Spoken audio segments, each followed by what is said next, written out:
howlgal maalmo jirsaday ayaa ciidamada federaalka iyo kuwa amisom ee Uganda waxay ka fuliyeen deegaano iyo degmooyin dhowr ah oo hoos yimaadaan degmada Marka.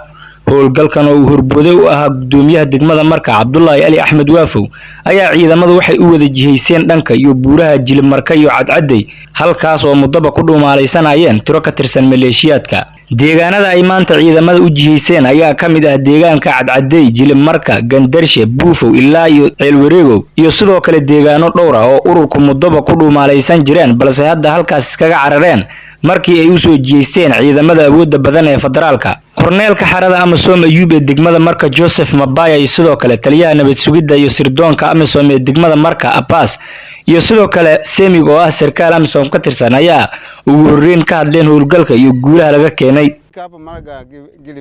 waxaan joognaa Jilib Marka waxaan ka soo ambabaxnay magaalada Marka waana markii labaad aan howlgal noocaan ah ka qabano deegaanada hoos yimaadaan degmada Marka waana sii wadi doonaa howlgallada dhowrka ay aan qaban doono bulooyinka soo socdaan.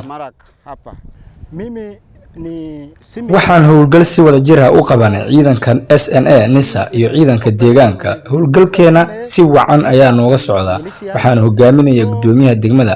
meel fiican ayay wax noo marayaan waana si dhameystiri doonaa inta dhiman. meel kastoo al-shabaab ku suganna waan ka saari doonaa.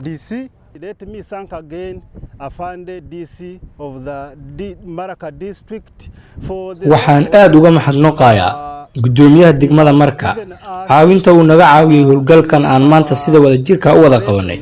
wuxuu naga mideeyay dhammaan ciidamada noocyadooda kala duwan si qaas ahna wuu nagala shaqeeyay xasiloonida deegaanka. waxaan maantana soo gaarnay meel 6 kiiloomitir u jirta degmada Marka. ujeedkeenu waa Jilib Marka sida ugu dhow ayaanu Jilib Marka ku gali doonaa.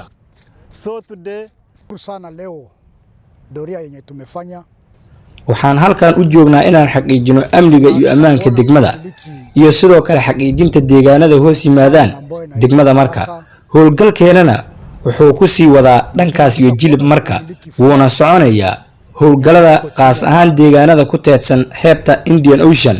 waan sii wadi doonaa ilaa iyo dhowr deegaan ayaanu geyn doonaa. al-shabaabna waan ku xiran doonaa dhammaan deegaanada ay kaga sugan yihiin gobolka Shabeellaha.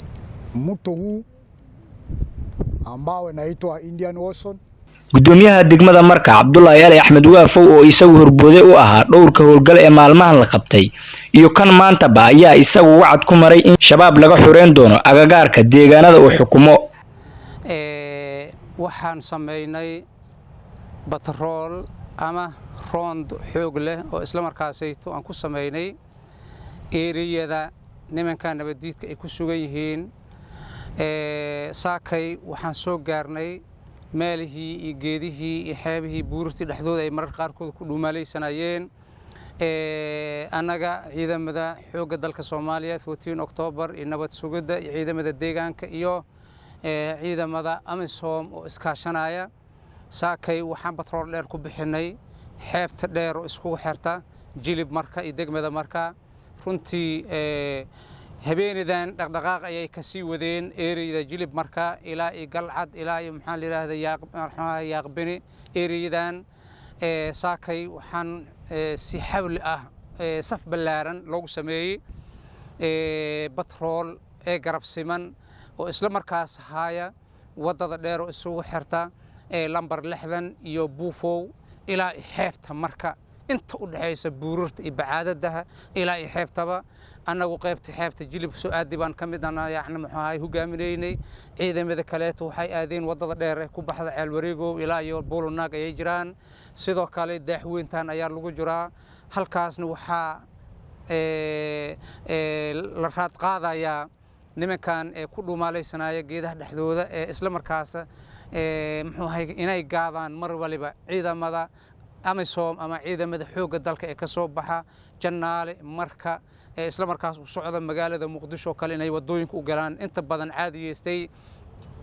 ilaa ay hadda waxaan haynaa raadkoodii oo saaka ayagoo kala cararaaya markii ay muuqaalada ciidamada arkeen ayagoo ordaay raadkoodii baan haynaa. ilaahay baa ku mahadsan ayagoo dhabarkooda noo muuqda aan marna arkaynin xabadkooda iyo wajigooda. saa darteeda batroolkaas ayaan saas sameeyay. batroolkan waa batrool caadi ah oo bishiiba hal mar in la sameeyo ay go'aansadeen ciidamada amniga deegaanka Marka.